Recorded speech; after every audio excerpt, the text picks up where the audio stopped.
The following program is a PodcastOne.com production. From Hollywood, California, by way of the Broken Skull Ranch, this is the Steve Austin Show. Give me a hell yeah. Hell yeah. Now, here's Steve Austin. All right, everybody, welcome to Steve Austin Show. I am coming to you from the mean streets of Los Angeles, California today. I'm sitting inside 317 Gimmick Street while I'm all cooped up. I'm looking out the window, and I see my metallic P 2003 Ford Focus sitting in my driveway. I didn't drive that car yesterday. The dude at the smog emissions place says, you got to drive this thing. So as soon as I get through opening up this show, sending this podcast to my producer, Sean, I'm going to unlock that damn car, start the motor, because I got the battery charged. With my handy jumper cables the other day, I got the battery charged, and I am going to put about 25 miles in Los Angeles traffic on that son of a bitch. And if that don't charge it up, if that don't clear out the damn smog, get the catalytic converter all juiced up and ready to go and pass my emissions test so I can get my 2018 tag on it, nothing will. As a matter of fact, I'm going to low-ride that son of a bitch. I got low-rider on a repeat loop. I got my Bluetooth boom box. I'm going to put up there in the damn front seat with me. I'm going to put Callie in the back. No, Callie likes to ride shotgun. I'll ride Callie in the shotgun. I'll put Moolah in the back. I'll put the Bluetooth speaker on the front right there by the windshield, and I'm going to low ride the streets of Los Angeles, California. You know, back in the day when Hershey the Wonder Dog was still with us, me and her were getting my 1995 Ford Bronco and prowl the streets of Marina Del Rey / Venice and fight crime. And you wouldn't believe some of the shit we got into, some of the scraps we got into, trying to protect the citizens, the good citizens of Los Angeles County. But we could only do so much, and then Hershey passed away, and I kind of stopped fighting crime out here, so I think it's about time I get up on it. And turns out I shipped my 95 Ford Bronco down there to Nevada to the Broken Skull Ranch 2.0, where it sits in my shop, and I drive it every time I go visit. But this time, I'm taking a different approach. I'm going to use the Metallic P Focus 2003, 65,000 original miles, second owner. And I'm a low ride. I'm going to prowl through these motherfucking streets, and ain't nobody getting away from me. Ain't nobody getting away from me. If you see me behind you and I got my flashers on, my blinkers on, my turn signals, my indicators, whatever the fuck you want to call them, if you see them on and I'm sitting there pointing out my window for you to pull your ass over, you might want to pull your ass over, because we can do things the easy way or we can do them the hard way. And that's all I got to say about that. I won't go into any more details. Of course, I'll have my seatbelt on. I'm going to keep safety first. I might even put Callie's seatbelt on her. Moolah can lay down in the back. She don't need a seatbelt. Got my cold steel Broken Skull pocket knife in my damn pocket. I don't really need anything else. With all the martial arts skills, I took an online karate course the other day. I got on the computer and I was like, man, shit, I never done karate, judo, jiu-jitsu. I took a boxing class one time. That didn't end up really good. I got tired of holding my hands up. I just kicked the goddamn instructor in the balls. I said, he said, keep your hands up, keep your hands up. He kept boxing me in the ears. So I punted that motherfucker in the nuts.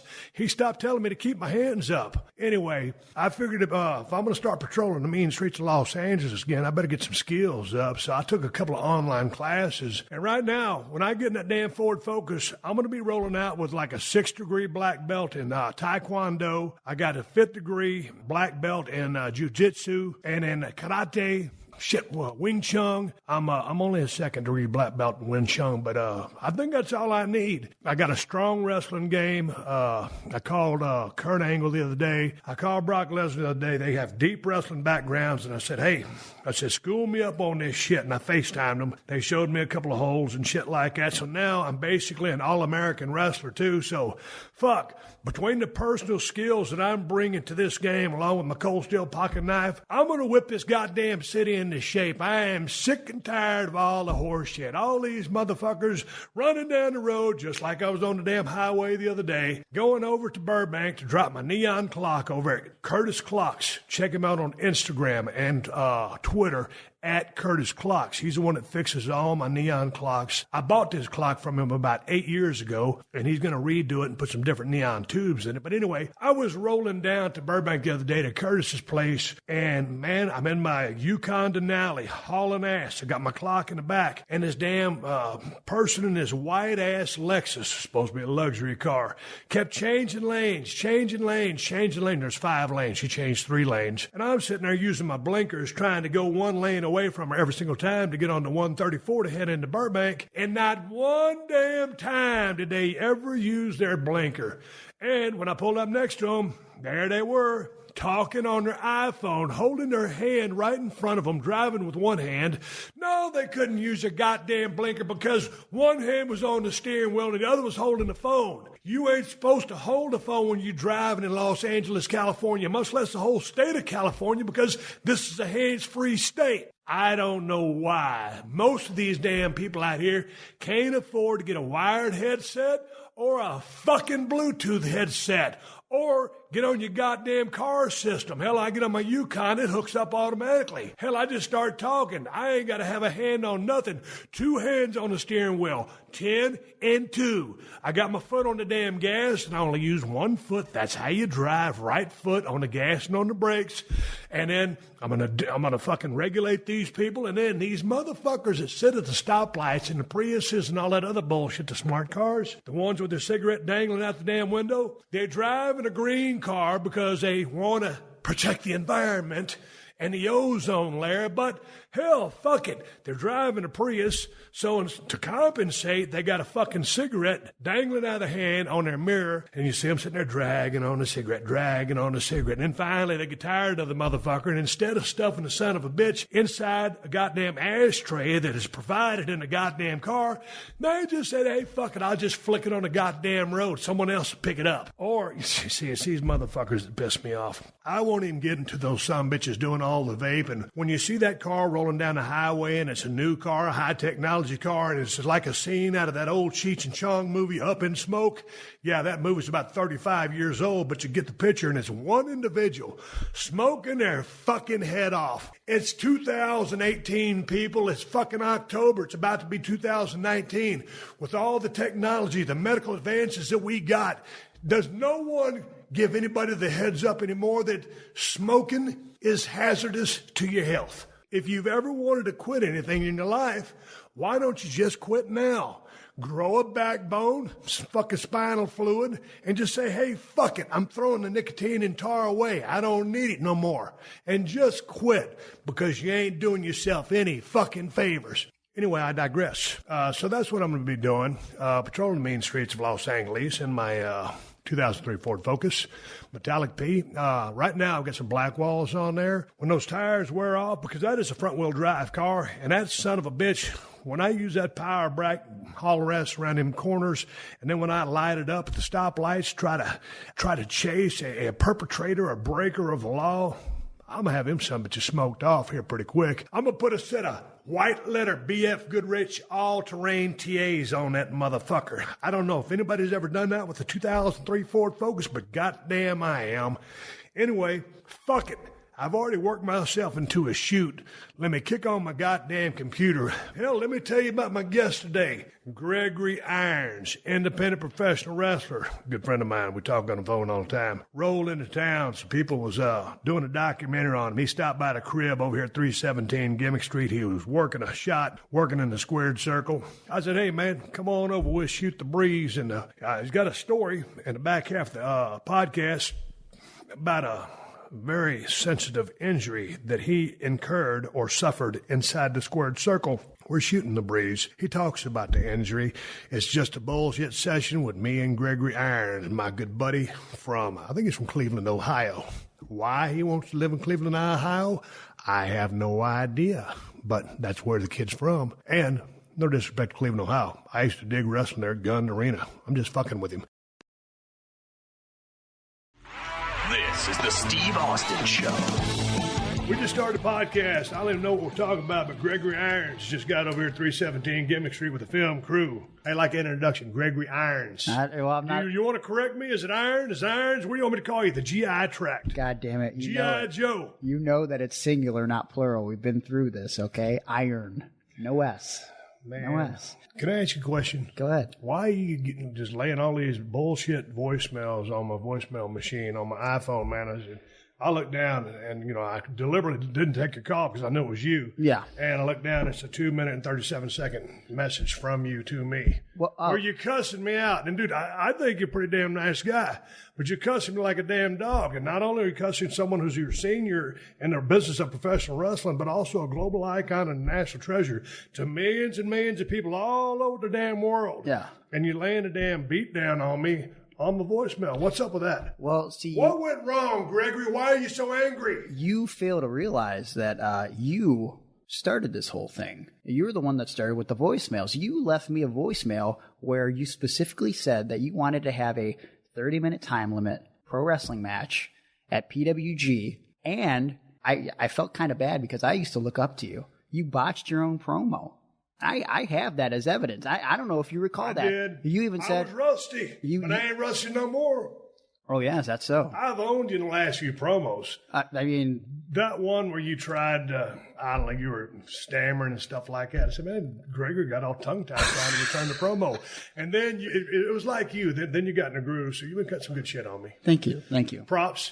I learned from the best. What are you doing in Los Angeles? I got Championship Wrestling from Hollywood tomorrow. What federation is that? Who you working? What's going to be the card? It's me and Peter Avalon, and I don't know what else is on the card, but they do TV tapings every month, so it's going to be good stuff. When they do the TV tapings, where they played on? I mean, I don't know the networks offhand. I should probably have done my research, but I know it's on television. That's but this ain't bar wrestling. I just had Joey Ryan on the show the other day, and I know you guys have done business in the past. We have done some bar. Yeah, it's not bar wrestling. Championship Wrestling Hollywood. They used to be affiliated with the NWA, but they are no longer. So everybody used to be affiliated with the NWA. And yeah, it was such great historical NWA. Yeah. What do I say? It's NWA, and then everybody just said they used to be affiliated with them. Right. Yeah. Cool. Because once Smashing Pumpkins, Billy Corgan, once he bought it, all of a sudden, because anybody who paid X amount of dollars could just make their indie promotion affiliated with the NWA, but he pulled all that shit out right after he bought the NWA. So now, next to no one is affiliated because he just wanted to rebuild the brand. Dude, what is this federation? Championship Wrestling for Hollywood?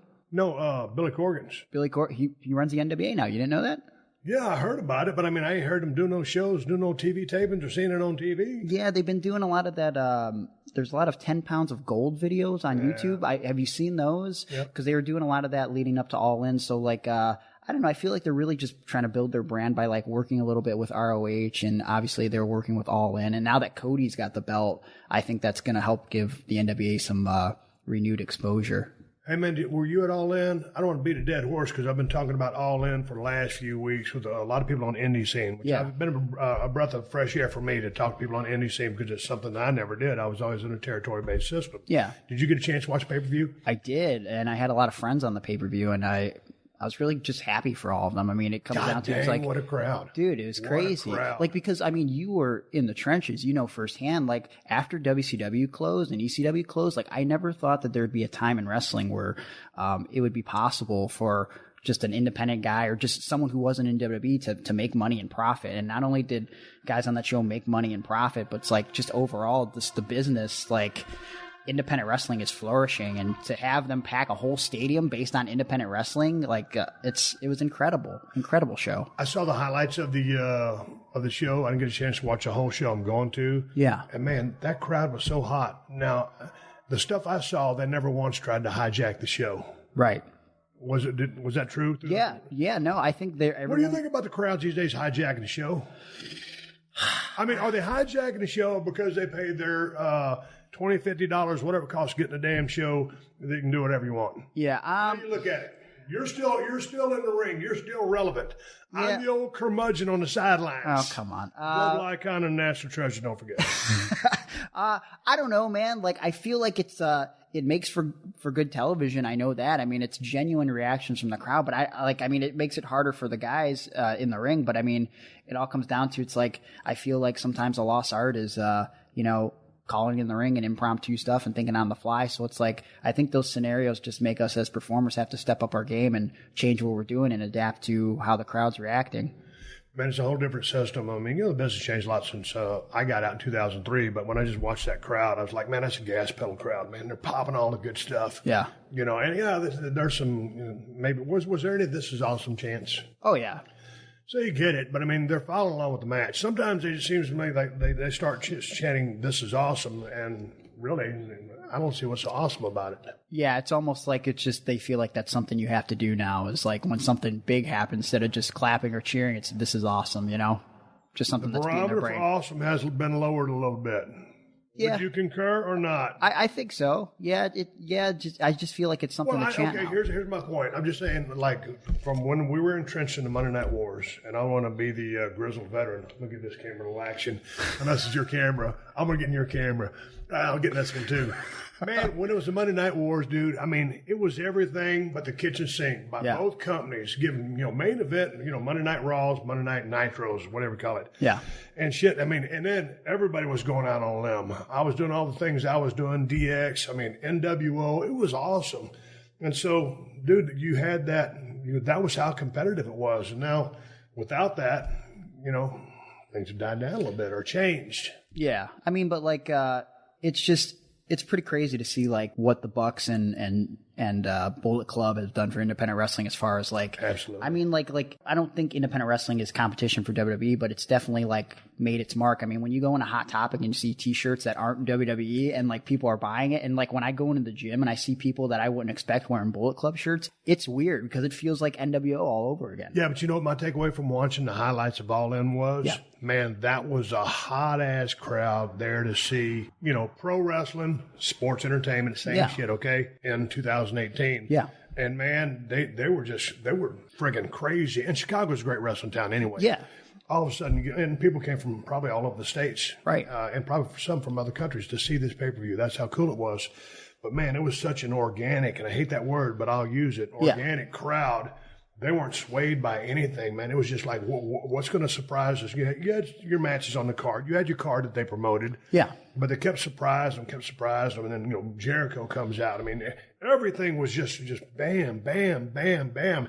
It wasn't like, okay, if you're watching, like WWE main roster, and I love WWE, is where I come from. Yeah. But, it's like, okay, got to get through this guy, and oh man, they're pushing this guy, but I'm not really into him, but they pushed him heavily, and I got to weather this to get to finally what I want to see. Yeah. Man, everybody was so hot. I mean, and just the kind of the different work styles and just the different talent, it just brought together a combustible element. So I love just the infectious enthusiasm, the nature of that crowd. When you compare it to a WWE crowd or like a Monday Night Raw, I'm seeing television on TV, man, that was a hot-ass crowd. You don't get a hot crowd that often anymore like you did back in the day when we were running roughshod. Yeah, and I feel like, what it comes down to at the end of the day, I feel like those fans are the most diehard fans that came out to that show, and I think they realized that they were part of something historic, and they wanted to make it feel as big as possible, not just for the guys in the ring, but for the people watching at home. So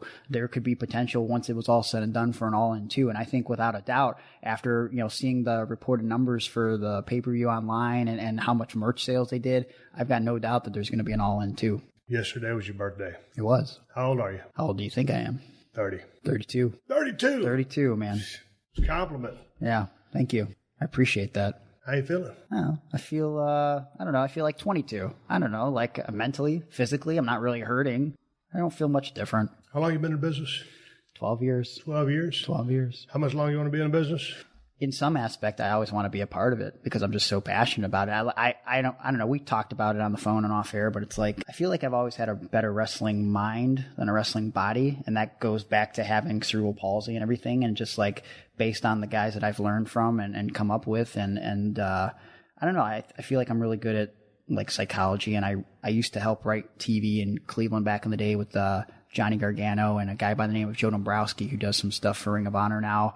It was very, don't want to say bottom of the barrel, but it was very, it was only on Sports Time Ohio, you know what I mean? So it wasn't like a big production or anything, but it was a good learning experience to understand like how to build a card and like how to time out a show. And like, it was just little shit like that I didn't realize that down the line, like this would be something that I'm more interested in. So, obviously my first love would always be being in the ring, but you know, if it came down to writing or producing or any of that stuff, if I were ever afforded that opportunity on a bigger scale, I would love to do that. Okay, when you say you know how to build a card and time out a show, what do you mean timing out a show? Basically with, you know, whatever promos you have scheduled for the show and match times. I mean, you got to make sure everything's running on cue because, you know, you have, you know, if you have a 60-minute show, you got commercials, maybe you have some of the commercials that you have locally that you're allowed to air. So you got to factor those in when timing the show. And basically, you know, you're not timing out exactly 60 minutes. You know, you're somewhere along the lines of between, I think the show usually panned it out to be about 44 to 50 minutes if you factor in like our commercials that like we were able to go out and get advertisers for. So, yeah, that's timing out a show. How busy are you, Stan? Pretty active, man. I've been doing a lot of stuff up in Canada, one of my favorite home promotions, Alpha One Wrestling, where, man, they really give me a lot of freedom to do just a lot of different cool things. Like I team with a kid by the name of Anthony Green, who I really enjoy a lot. He's based out of the Boston area, does a lot of stuff for like Beyond Wrestling and Limitless Wrestling. They kind of just threw us together as a tag team. I really didn't know too much about Anthony. I seen some of his work, but then we just got thrown together. So I looked at his Twitter, and we were going to be a team. And I saw that on his bio, he called himself the Uncle Jesse of pro wrestling. So he had put a thing out on Twitter saying, what should the tag team name of Gregory Irons and Anthony Green be? And I sent him a message. I said, delete that tweet. Our tag team name is Cooler House. You're Uncle Jesse. I'm going to be Aunt Becky, you know, Full House style. And we just kind of rolled with it from there. I was supposed to be a heel. We were supposed to be heels, but we came out to the Fuller House theme, and as soon as we came out, you know, no one could dislike us coming out to Carly Rae Jepsen. So I didn't really turn babyface, but the crowd kind of turned me a babyface. So it kind of gave me the opportunity to, like, you know, grow as a character a little more with Anthony. And I actually just had one of my favorite matches ever there a few weeks back with a guy by the name of Josh Alexander. Like, he's been wrestling for about as long as I have, 12 years. Just one of the best wrestlers, not just out of Canada, but just all around. And it's unfortunate right now he's got a travel ban from coming into the United States because it's just one of those things where, you know, Canadians aren't allowed to come over here and make money as wrestlers, but we as Americans can go over there and make money. So I think the situation was he got pulled in one day by the border, and so now he's got a ban, and he tried to get a visa so he can work in the States, and he got denied of it. And it's kind of bullshit, man, because he's so great. It was just one of those things when working him in a match, it's like you could tell calling it was going to be good, and then in that moment, it was like you could just feel the crowd and feel the energy, and it was like, man, this is really good. So, like, I've been doing a lot with that kid, and there's a place up in Ohio called Olde Wrestling that I really love. It's run by a guy by the name of Marion Fontaine. He's a worker too, and one of my close friends based out of Ohio. The idea of Olde Wrestling is it's a promotion based entirely in the 1930s. So everyone that works there, they sort of modify their character to adapt to what you would be in the 1930s, or you just completely change your character. Like, for example, me, Gregory Irons, I didn't know what I wanted to be have my character be 5 years ago when he started Olde Wrestling, but I just thought it was funny to shave my beard into a mustache, so I figured I would do that. And I got some long blue tights, and when I shaved my beard into a mustache, the ring announcer, Pedro, said, man, you look like you should be a guy from El Paso or something. So I was like, all right, sure. So they called me the El Paso Kid, Gregory Irons. I went out and I got a sombrero. And so, like, I kind of have a Mexican heritage, but not really, because I'm from El Paso, and I just kind of say Arriba and C. I've been having, like, a great time doing that. Actually, I was telling you a little about it. The last match I worked for Olde Wrestling, it was a fair show in Indiana. And one of the other guys I'm teaming with in another promotion, because I'm really trying to show my range as a performer. Up in Buffalo, I team with a guy by the name of RJ City, who's done a lot of cool stuff. He actually, he's a gentleman that worked with David Arquette. Yeah, he was just over. I saw another name. Yeah, so RJ is a good dude, and we just have a good chemistry, and, like, we're supposed to be bad guys, but, like, crowd finds us hilarious, and we just have good chemistry together. But RJ was talking to me, and he told me about a match that he saw with you and Jake Roberts from a house show in '96, and he saw it somewhere online, and he told me, you guys start the match, you guys tie up, you get Jake in a headlock, Jake shoots you off, you hit him with a big tackle, pin him, 1, 2, 3.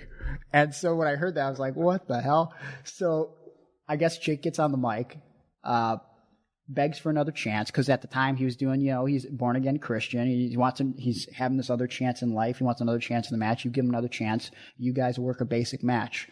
Eventually, Jake runs a comeback. You stop him. Get on that headlock. He shoots you off. Big tackle. You pin him. 1, 2. Big kick out. The last second, crowd explodes. So with that in mind, I was doing this fair show for Olde Wrestling, and I pulled Marion Fontaine aside because I was working with a bigger cat. His name is Sue Jackson. And I didn't know what I wanted to do with him, but I figured I had that idea in my head, and I said if there was a show to try that out on, it was a fair show with a bunch of kids, So I told Fontaine I wanted to try. He said, let's do it. So I went to the ring, and I had the announcer really hype it up because it was the main event. So I told the announcer, say it's the main event of the evening, do the Japanese in-ring introductions, say that it's a 60-minute time limit, 1 fall to a finish. And so he does all that. So the crowd's really hyping. They hate Sue Jackson. Like they really, these kids want to see him get beat down because he's been a pain in the butt all night. So we do the deal. And, we circle, block up. Sue gets me in a headlock. I take him back. He kind of rakes my eyes a little bit. Ref doesn't see it. He takes off. He tackles me, pins me, 1, 2, 3, and just the air comes out of the crowd. Not like they feel like they've been gypped, but like they really wanted to see him lose, and like that's it. So I begged for another chance, and luckily Sue was with a guy that's in the Mafia, 1930s Mafia. So the Mafia guy gets on the mic, says, I don't want Gregory just beat up. I want him taken out. So we restart the match, blah, blah, blah. Do the tackle for a false finish. Kick out at 2.5. Crowd explodes. Easiest match I've ever done. What was the finish of the match? Finish was... Did you go over or he go over? I went over. So I had Sue... we did a couple falsies after the tackle. I went for a crossbody off the second. He caught me. I had him put me in a trio woe, like slam me in the corner for a trio woe. And he comes charging. I sit up. He hits the buckle. I stand about on the top rope now, crossbody, simple finish, 1, 2, 3. Kids ate it up. You and I talk on the phone quite often. Yeah. I know you're going to have a match with Flying Brian Pillman's kid, Brian Pillman Jr. Yep. You had the match. Yeah. How did it go? How is he? Great. I mean, so Brian's only been working like a year, and it was a match I was really looking forward to. And just, man, he listens well, and he really wants to learn. And it was funny because I was always a fan of Brian.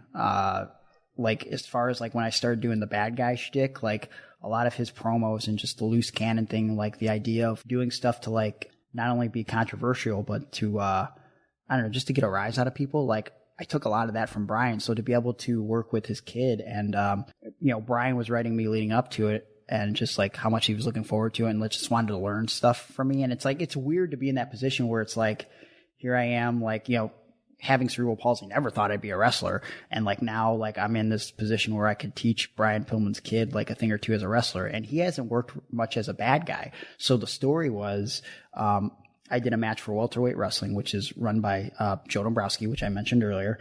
And, the idea is like, the weight class is 185 and under. The cruiserweight thing is big, 205. So this is welterweight, 185 and under. And, the deal was there's a little group from Canada / trained by Lance Storm. Pillman was kind of associating with that group, but he was a babyface. So they did an award ceremony for Brian Pillman Sr. Brian accepted it, and he was on crutches on the time, which I found very ironic that he was kind of in the same situation as his dad. And my match was next, and I looked at Brian, who was on commentary, and I basically said, like, hey, man, like, I've always looked up to your dad. Like, he's a true inspiration. Like, I'm proud of him getting this award, and I'm proud to know you, man. And I just hope that, like, my match tonight, like, something that he would be proud of. So then after the match, Brian shakes my hand, and he goes, in all sincerity, if my dad was around to see you and know that you're a professional wrestler, he would just be ashamed. You don't belong in this business. And I just kind of have this moment where I'm like, come on, really, man? You're going to do this on the mic right now? And he just basically beats the shit out of me with this crutch and leaves me laying. And so it sets up this match where it's like, the idea is I don't belong in the business.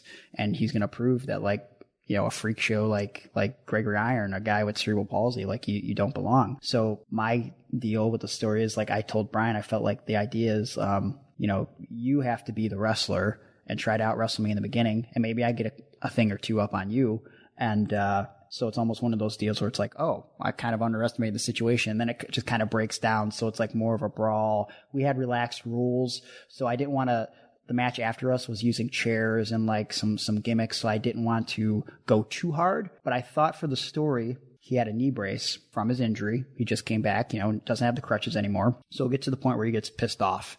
And, I'm trying to bring shades of his dad out of him with the eyes and the selling, and I'm letting him know, like, hey man, like, this is going to be good. Trying to lead him being a heel for like the second time ever. I have him pull off the brace, and he's going to hit me with the brace.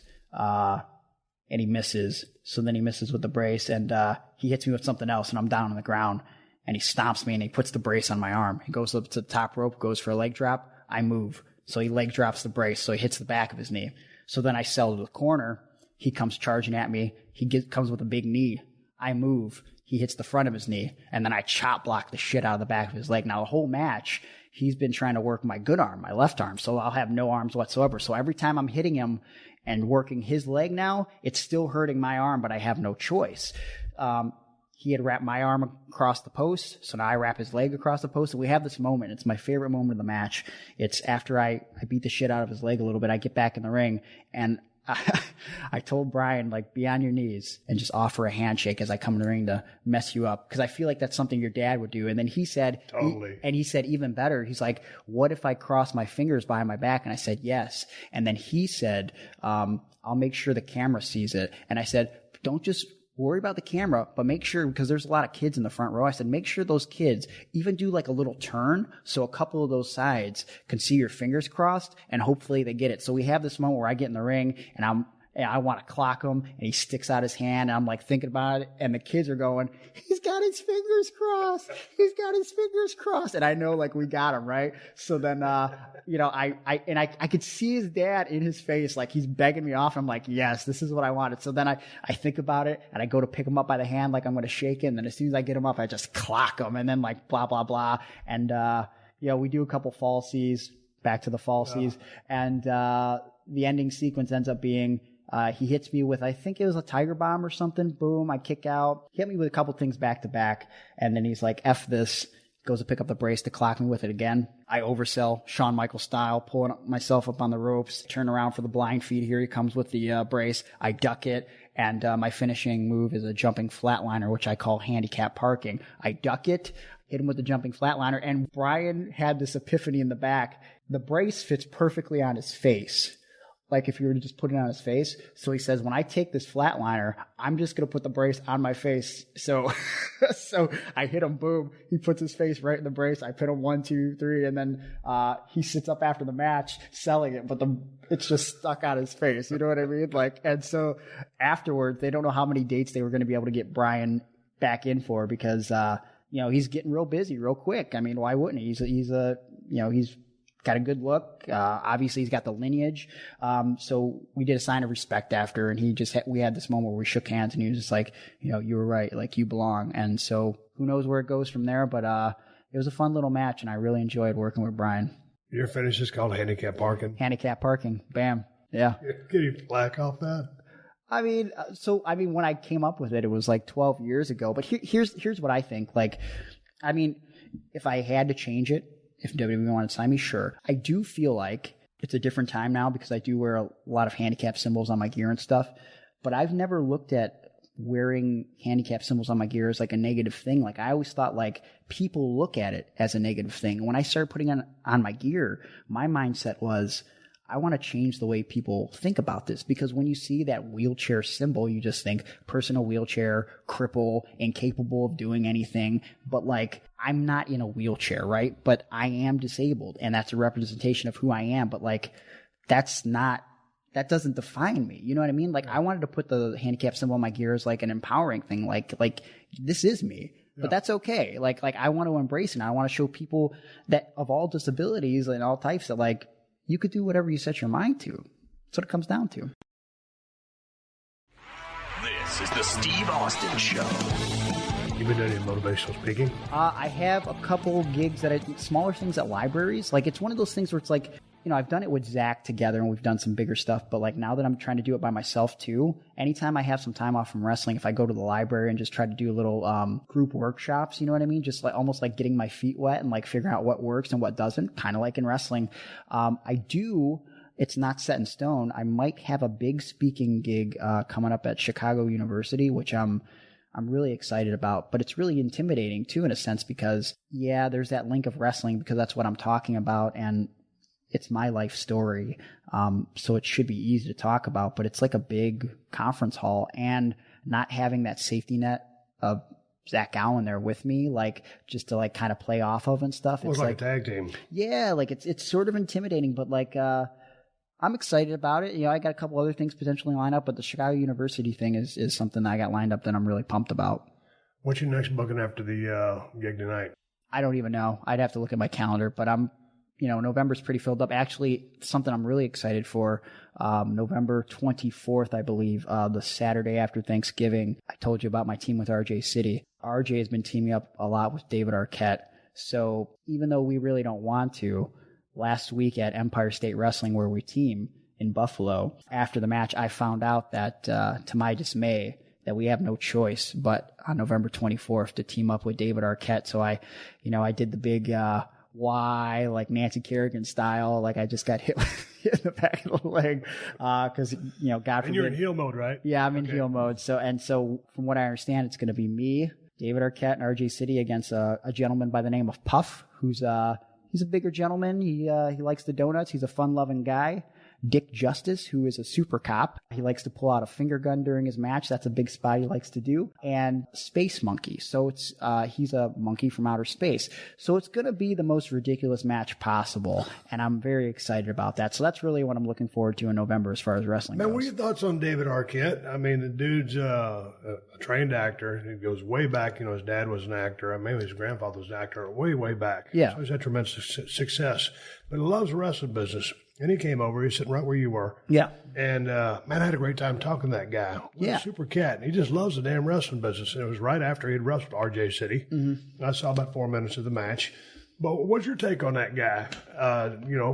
Coming out of the acting world where he could clearly, stay busy and continue doing work. And he produces a lot of stuff. Yeah. But the fact that dude wants to continue to learn the business and stay on the road and work and be a wrestler. Yeah, I think he gets too much flack. I mean, I listened to the episode with you guys and like you could just hear in his voice, like, dude genuinely loves wrestling and who can't have respect for that? And obviously, everyone talks about how he's a former WCW champion, and it's like that was almost like a rib. I mean, he's kind of like humbled by it or embarrassed by it. I mean, and that wasn't his idea. Yeah, but also, if you look back at it, like WCW at that time, the ratings weren't so good in the middle of 2000, and like they got, for at least a couple weeks, like a level of exposure that at that point they just weren't getting anymore. Like they were on the front of USA Today, and they had cameos from his wife at the time, Courtney Cox, on Nitro. Like, I mean, like, which apparently, from what I understand, they weren't paid money for that. You know what I mean? Courtney Cox she just did it. So it helped Nitro for at least a couple weeks as far as getting exposure. Like, and like you said, it wasn't his idea. So it's like, I just like the idea that like, dude could just be in Hollywood, being an actor, doing his thing. But for whatever reason, like he's compelled to come into this wrestling world once again. And I think it just sounds like he wants to prove that's like, that happened in 2000, the WCW championship thing. But like, I don't know. He wants to prove that like he's a genuine fan and that he wants to do things the right way. I mean, the dude's been getting training and on the road. I've been seeing him driving with RJ. He's going to be in the car with me when we head to Buffalo. So it's like, he wants to learn the ropes, man. So you're going to be on the road with him? Yeah. You're going to book the territory. Let me know how that turns out. Yeah. What I like about it is, it's like, sometimes you come out here, or in anything you do in life, it's like, okay, just because he's out here, he's been in show business, or like, because I did a couple of bogus low-budget movies, people think, oh, man, why don't you do more acting? No, I don't want to. I'm happy doing what I'm doing. My stuff with, some of the reality shows and my podcasts and, being a brand rep for Kawasaki, stuff like that. Yeah. Like David. Oh, hey, man, dude, you're an actor, producer. Well, you need to do this. I don't do what people expect me to do or think I should do. I do what I want to do. Yeah. I think that's what David's doing. I mean, dude has a passion for the business, and so more power to him. He'll go out there and get on the damn road. Absolutely. And just see if you can get 150 gigs a year. That'd be an experience. Yeah. Well, from what I understand, like, I think all the money he gets goes right to charity too, which, you know, how can you have a problem with that, man? What a good dude, you know?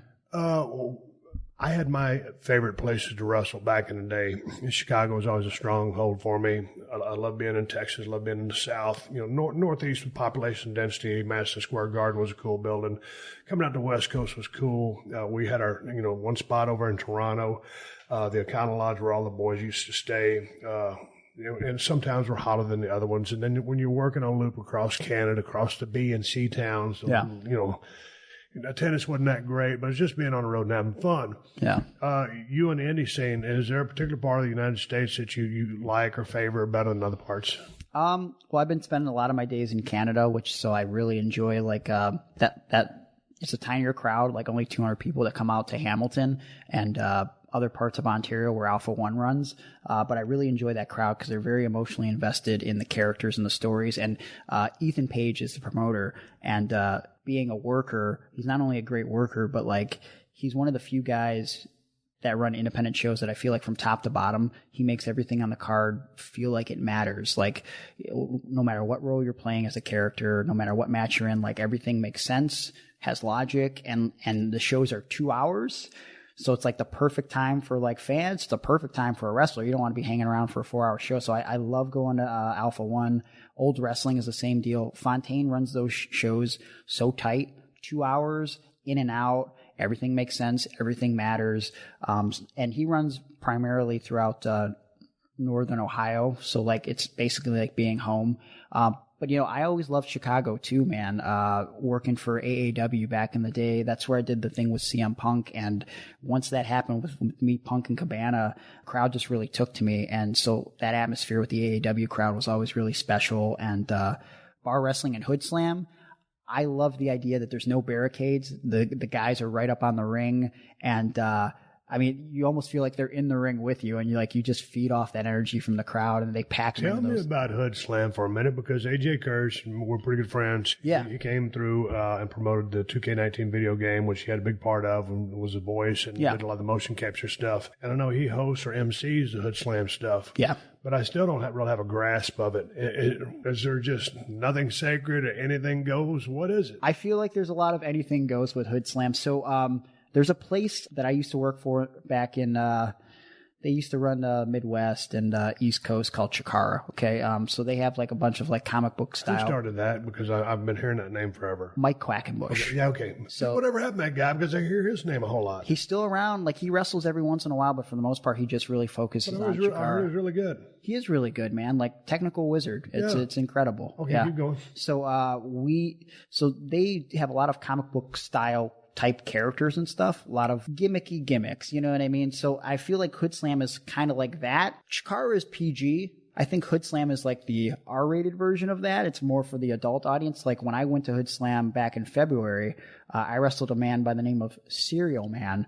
So he's just a guy that comes out in a big cereal mask that he created himself, which is pretty incredible. It's almost like, you ever see any of the Kaiju Big Battle stuff? Do you know what I'm talking about? So the Kaiju Big Battle is basically these crazy wrestling monsters, almost like Godzilla. And they just do ridiculous stuff. Like there's robots, and they make these ridiculous costumes. So he basically made his own Cereal Man type mask based off this kaiju stuff.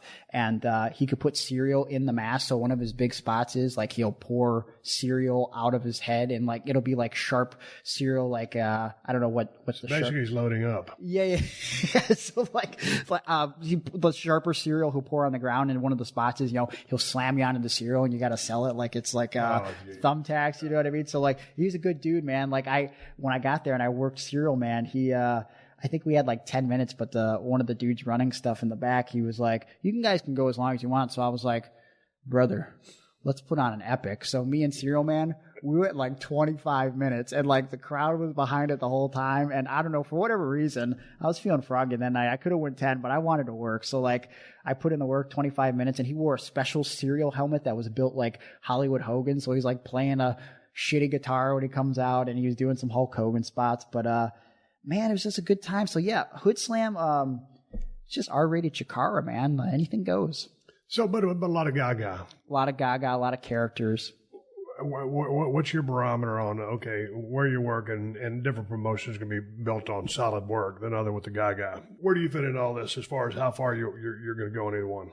Right, because I know you're a good worker. I feel like if the crowd is into it and it's making some sort of money, I feel like we're in a time where you can really make anything work. And I feel like, because I don't know, I've run the gamut as far as like what I can do as a character. I feel like people, for me specifically, maybe just look at me as like the pro wrestler with cerebral palsy, the handicapped wrestler, right?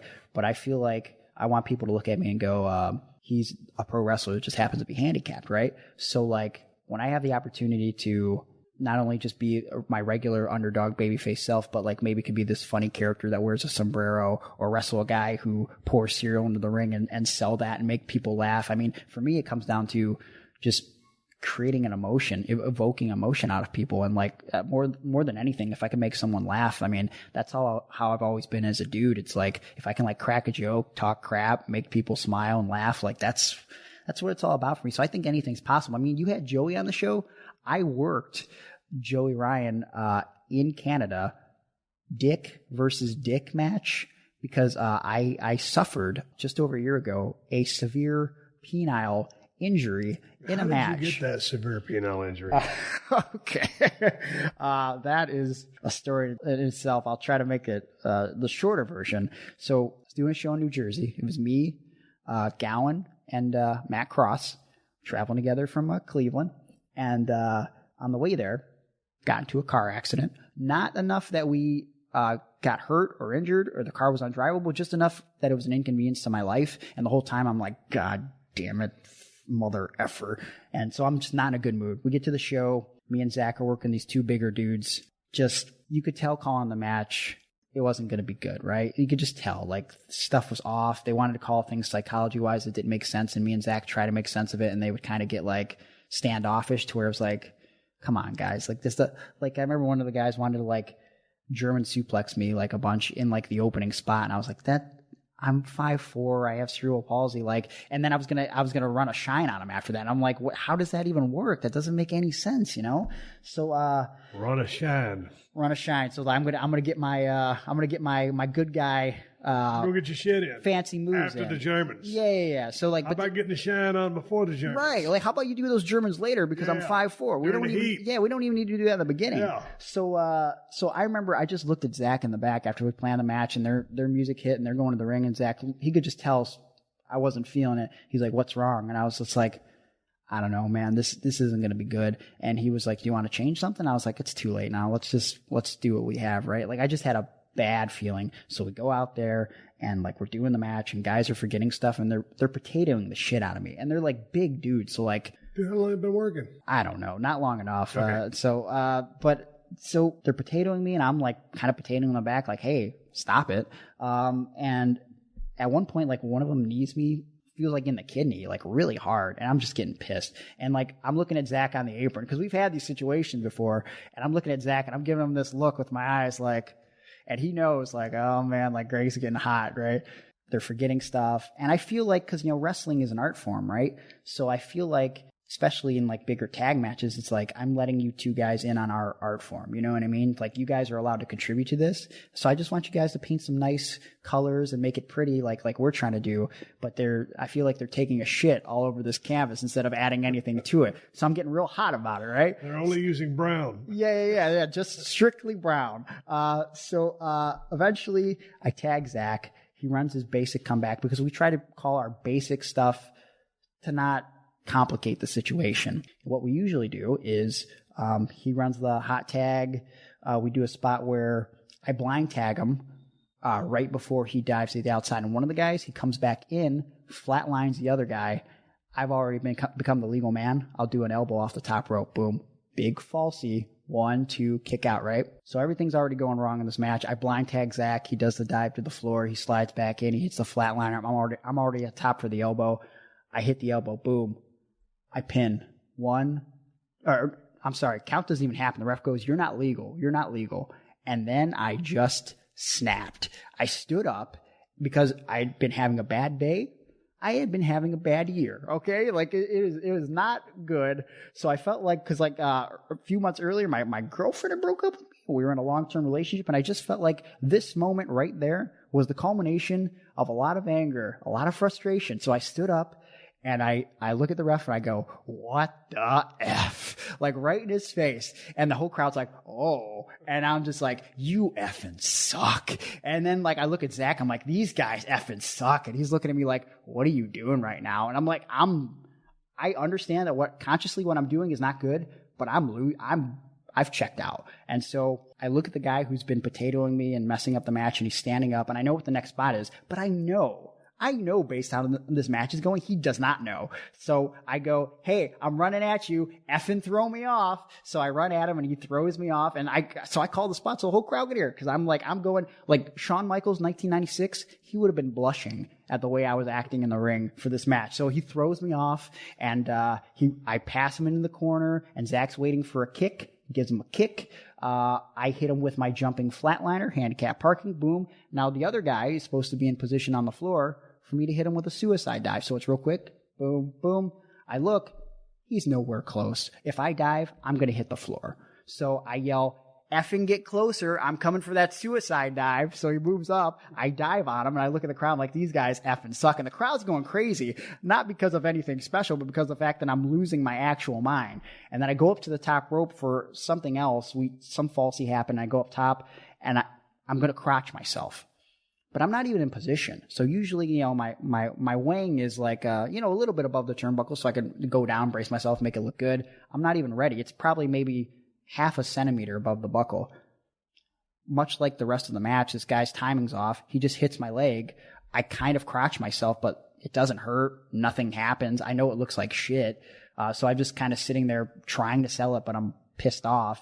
Whatever. Match ends. I go to the back.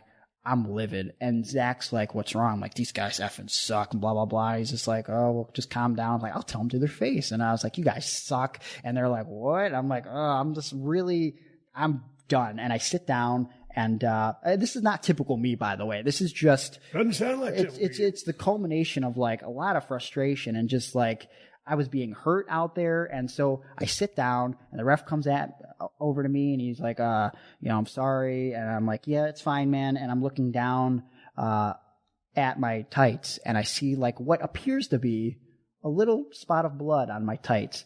And so I look at Zach, and I go, great. My dick's probably bleeding. And I say it like it's like almost like a half angry joke. And so I walk to the bathroom, and as I'm walking to the bathroom, this spot of blood is growing, because this show was not the best show.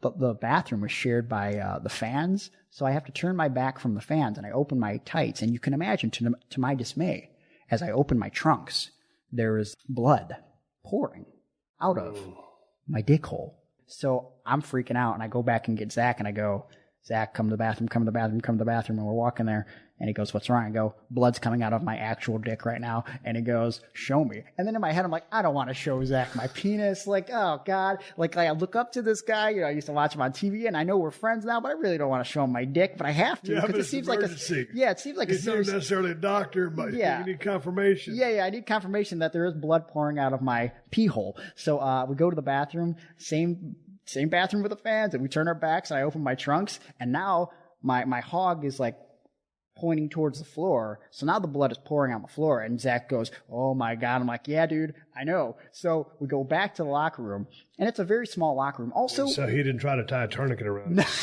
No, I think I would have stopped him. So it's a small locker room. No. It's funny in retrospect. So we go back to this locker room. It's like the size of a prison cell. MVP is on the show. I've never even met MVP. In this locker room are like a few guys, MVP, Teddy Hart's in there, Zach's in there, Matt Cross comes back in there, and he sees what's happening. I took off my trunks, and now I'm laying on the floor naked. Someone had handed me a shirt. So I'm just laying there with someone's shirt on my dick, trying to stop this bleeding. And I feel like I'm going to pass out. And I'm just wondering myself, Steve, I'm thinking, what did I do in my life to get to this moment right here, right now? Like I must have been, I've done something horribly wrong. So typical cheap wrestler, most guys don't have insurance. I have insurance because I work, with adults with developmental disabilities during the week. But Matt's brain goes to, oh, well, we don't want Greg to pay for an ambulance. So he goes, oh, we'll gather Greg's stuff and we'll just drive to the hospital. And I go, oh, no. Blood's coming out of my dick. I want to make sure this is okay. We're going to call 911. So we call 911. Ambulance comes. They put me on a stretcher. They check What do you say when you call 911? Your dick's bleeding. I didn't call, so I don't know. An emergency. Gregory Irons' dick's bleeding. I mean, what can you say? We're on our way. We have a severe penile injury, internal penile. Guy hurt his hog. Yeah, it was not good. So they show up and they check my pulse, and the guy grab your dick or your arm. They grab my arm, and the guy goes, "Your pulse is low," and I said, am I going to die from bleeding out of my dick? That's when you're in a moment of crisis, and it could have been anything, your leg, this side, whatever. It was your dick. What? But all of a sudden they say your pulse is low or soft. Or whatever. It's like, okay, now you really make me freak out. My dick's bleeding. Now you tell me my heartbeat's kind of effed up. Yeah. Well, because like I said, natural question, am I going to die? Well, that's what I said because I said if I die, you bled to death from your dick. That's what I said. I said if I die and I bleed to death from this, can you not put that on my obituary? And he's like, yeah, we'll try to work that out. And I'm thinking to myself, wait, am I going to die? Like, oh so my what God. happened? They load you up in an ambulance. So here's the thing. So MVP, Teddy Hart helps me on the stretcher because I can't stand up now. Like I'm incapable of walking because like now the pain is setting in. MVP still in the locker room. The two guys that have basically done this, as I'm getting carted out on the stretcher in this small, tiny locker room, none of them ask if I'm okay. Neither one of them. But one guy, as I'm going by before I'm even out of the locker room, looks at MVP and goes, hey man, can I get a picture with you? And I was like, oh my God. Like if I could get up and beat the crap out of you, like I would. I probably couldn't because he was really huge, but like I would at least try because I'm like, how disrespectful and ignorant. So I get to the hospital and they're trying to get this catheter in me, but they can't. So they keep jamming it in and out, which is horrifying. And so now they're thinking that maybe it's because it's torn that we can't get this in, but there's no urologist. So I have to wait a little bit, and two people are going to take me to x-ray my member. Okay. So I go in this x-ray room and they tell me it's going to take 5 minutes. And I'm laying there naked. Blood is still kind of dripping out. It's subsided a little bit. And I have to lay like sideways, almost like a chick from Titanic. So I say to the girl as I'm laying there, because I'm trying to make the best of the situation, I said, so are you going to paint me like one of your French girls? And she just stares at me like stone face. And I said, well, you could at least laugh at my joke. I mean, I'm only bleeding out of my penis right now. It's no big deal. It's the worst night of my life. So in order to x-ray a penis, you need to, one person stretches your penis, okay? And the other person sticks something in your pee hole and shoots dye into it, and it doesn't feel good. And they try to numb it beforehand, but you still feel it. And they have to hold it in a certain position and boom, take a picture, and then they're going to send it to the urologist who's at home. So 5-minute process, supposedly. I hear the doctor go, we didn't take the right photo. We got to do it again. So I'm like, oh, dear God. So this 5-minute process, supposedly, ends up taking 2 hours. God dang. Because they can't get this picture right. So by morning, why don't you use Polaroid? Polaroid would have worked. Would have worked faster. Like just wave it a little bit. By the morning, the urologist comes in. They have to put a camera in my dick, and they still can't decide based on the camera whether or not my penis is torn or not. So they decide, well, we think it might just be a bruise. Give us a little bit. We'll just let you go home. All this time has gone by. Have you taken a leak yet? Yes, but it was very painful, and it took a lot because there's a burning sensation. Right. And again, I don't know what's going on in there. So it's like I had to like prop my leg up on the only way I could pee is propping my leg up on the toilet, like in a certain position and just like hoping for the best and just easing it out. Yeah. It was horrible.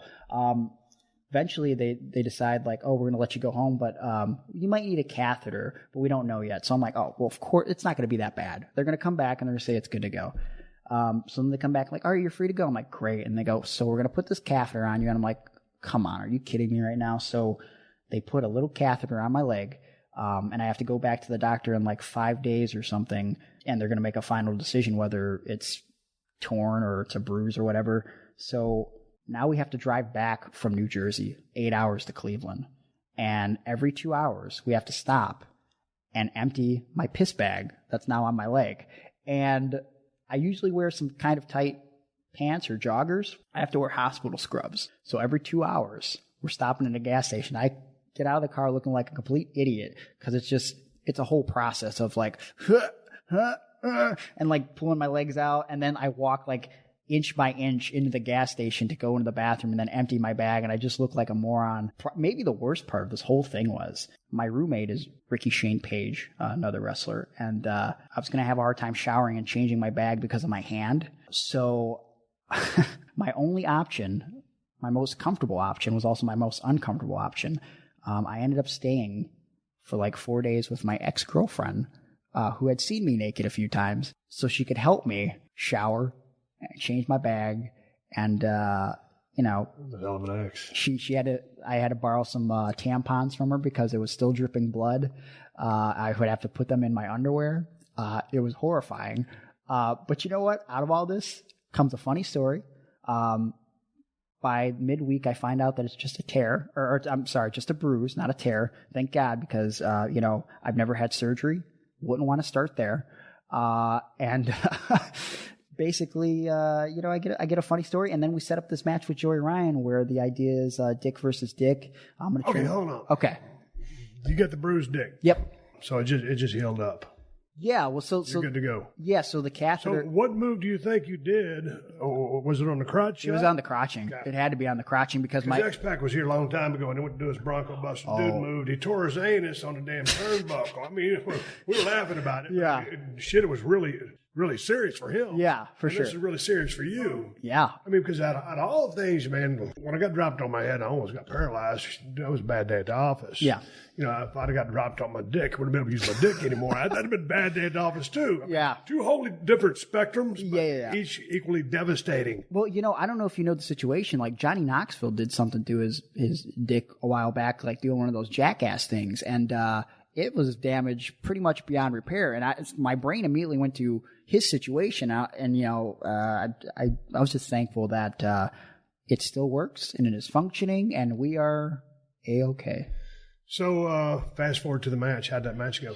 Match went well. We did a bunch of penis-related stuff. I tried to flip Joey with my penis because I thought it was so incredibly strong, but I just couldn't. And Joey ended up flipping me with his, and by the end of the match, he, quote, re-broke my penis, so I lost all my powers. And he didn't win. I ended up winning in the end, but he did re-break my penis, and I guess that in itself is a win. Dude, that's to me, that's one of the worst things, you know, you don't want to go to the hospital for that. Well, yeah. I mean, it was only one night. I mean, it was more of an inconvenience to have the catheter in me for like the 3 or 4 days because it's like I couldn't do anything. And like I love working out and like being athletic. So like just the idea that I couldn't work out for like 4 days killed me more than anything. Just sitting around doing nothing because I got this tube in my dong. What were you thinking? Hey, God, I'm never going to have sex again. Oh, well, if that was the case, I would have just, you know, is Dr. Kevorkian still a thing? Because I would have reached out to him. There's got to be someone like him out there, right? Because So no lasting repercussions, you're good to go? I'm good to go, man. I should probably make that clear because I did do a show a few weeks after that when I was feeling better. And I was like just talking trash, like saying whatever in the locker room. And like one of the women wrestlers heard me talking about my dong, and she said, "Oh, you still use that thing? I thought it was broken forever." And I said, "Oh, is that the rumor going around? Because that is, oh God, I have to set the record straight. That is not a thing. It is good to go. It works. Just so you know." You brought up MJF's name during the story. On your way out, are you guys cool?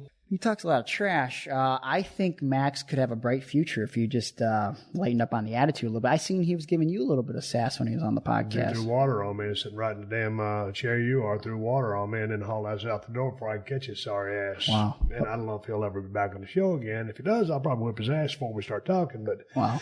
Totally disrespected me and left in a bit of a scramble. Yeah. Talented guy. Great. I like his work. Only guy that's ever Ubered over in a Rolls Royce. He didn't want to talk about it on the show because that's how humble he is. Wow. But good dude. From what I see, pretty talented kid. We'll see where the future takes him. He's really talented, and he's only like 22, and just he's got charisma, and he's got his promo down. And you know what? I knew all those things, and I said to myself, this kid's probably going to make a lot of money one day. The thing that solidified it for me, I don't think he mentioned this on the show. As a kid, he was on the Rosie O'Donnell show, and the video is somewhere on his Instagram or on YouTube or something. And they asked him, you like wrestling? Who are your favorite wrestlers? And he said, I like The Rock and Goldberg. And so what he said, as soon as I saw that, I was like, and he had so much charisma as a kid. That was the thing that I saw that I was like, this kid is going to make $1 million one day for sure. Hey, what you got coming up next? And where can people find you on social media? Basically, the biggest match I got coming up in the near future will be for Empire State Wrestling on November 24th. Me, RJ City, and David Arquette versus Space Monkey, Dick Justice, and Puff. I am on social media at Gregory Iron on Twitter, at Gregory_Iron on Instagram, Facebook.com/The Handicapped Hero. And if you can't remember any of that, I'm at Gregory-Iron.com, and you can book me for wrestling and motivational speaking, keynote speaking, workshops with me by myself or with Zach Gowen. Outstanding. Yes. Good talking to you. You've got a decision to make. What's that? You can take the window, you can take the stairs. Well, I don't know. I'm dealing with Stone Cold Steve Austin, so I guess, got to hear that glass shatter, right? Pluto TV is a place for movie fans, like me. And TV fans, like me. They've got something for everyone, and it's free. I love free, and I love Jersey Shore. For me, it's The Godfather. SpongeBob SquarePants, I am Patrick. Patrick is me. Oh, Forrest Gump, come on. Criminal Minds, solving crime after bedtime. Whatever you love to watch, Pluto TV makes it easy with thousands of free movies and shows. Pluto TV. Stream now, pay never. Pure exploitation, ineptly made, and completely repulsive. Hi, I'm Bobcat Goldthwait. And I'm Sean McKittrick. And 0 Stars is our podcast where we look at our bad reviews and... the bad reviews of anybody who will join us here. Michael McKean, Eddie Wong. Welcome, Eli. Feels like a film that's shown up to the party over a decade after it ended. Listen to, follow, rate, and review 0 Stars now. Do my bidding. And you can do that wherever you get your podcast.